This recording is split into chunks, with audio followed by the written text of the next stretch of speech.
Hello, I have a story to tell. My favorite game used to be Plants vs. Zombies Garden Warfare, however all of this changed one fateful night. Every Friday I would run home as fast as I could to get on Plants vs. Zombies Garden Warfare with my friends. At the time, it was the newest PvZ game and was incredibly active, with it only taking 3 to 7 seconds to find a server. My favorite character was the pea shooter because I am horrible at shooter games, and the pea shooter took no skill to get kills with. I craved the dopamine I got from bean bomb kills even more than Roggen's delicious canned spaghetti. One day I turned on my RS4 to see that the game was updating. I was surprised, but also incredibly happy, as updates were rarely released for the game. While the game updated on my shitty Roggencast Wi-Fi, I decided to check the patch notes and order Roggen's delicious canned spaghetti from Roggendash.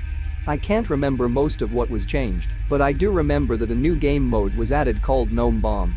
I remember having a childhood fear of gnomes and being scared to play the game again. I didn't want to get nightmares for 50 years, but I chose to play the next day after the update finished installing. The game mode consisted of 3 graveyards and 3 gardens. If you were a zombie you had to defend the graveyards while trying to destroy the gardens, and vice versa. Although the game mode was fun, my irrational fear of garden gnomes made it difficult to enjoy. After finishing a game of Gnome Bomb, I decided that I would play just one more game of it to hopefully get used to garden gnomes.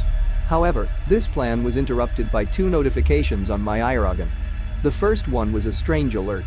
It said to go inside immediately and to lock all entrances to your home. It wanted me to remain silent and to ignore anyone or anything outside of my home.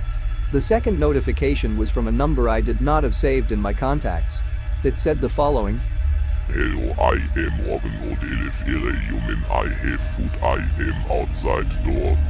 As I finished reading the notification, I heard a knock from the delivery man. I was very hungry, so hungry that I had already forgotten the first notification, warning me to stay inside. I went to the front door, but what I saw terrified me. It was a short, non-human creature of some sort. It had a purple body with a hyper-realistic eye in the center of it. The arms and legs were orange. It was then that I knew that I was dealing with a Roggen. But it got even worse. The Roggen wore a long, red cone hat, just like one that you would see on a garden gnome. It had a gnome beard that reminded me of my favorite YouTuber Keemstar, who I had not watched ever since my fear of gnomes developed. Terrified, I slammed the door. In a similar manner to Keemstar, the Roggen began angrily screaming racial slurs at me. I began hastily placing banana peel traps around my house, hoping to stall the gnome Roggen for as long as possible, once it inevitably broke inside. Holding a copy of Candlelight and a can of Roggen's delicious canned spaghetti for comfort, I darted inside of my refrigerator. It felt like I was in my fridge for hours.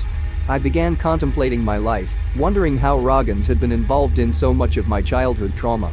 The reality of my past experiences hit me, just like how my father used to every day before he abandoned me in an alleyway behind a Roggen's Italian store.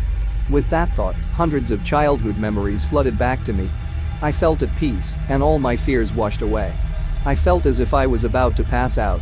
Right when I was about to black out, I was awoken by a high-pitched noise coming from my living room. At first, I couldn't figure out what it was. I decided to get closer, and that's when it hit me. It was a gnome bomb from Plants vs. Zombies Garden Warfare, however something was off. The gnome looked like the YouTuber Keemstar, who had many gnome-like characteristics. Instead of laughing in a high-pitched tone, the Keemstar gnome was uttering racial profanities that I will not repeat for the sake of repetition. I tried to defuse the gnome, but it was too late. With one last slur, the bomb detonated, causing me to black out. When I woke, I found that all of my arms and legs had been blown off, but somehow I had survived. This minor victory was short-lived however, as the gnome Roggen was in the distance, watching me. As I am writing this, the gnome Roggen is slowly creeping up to me. If anyone is reading this, never let the gnome Roggen into your house, or the consequences will be severe.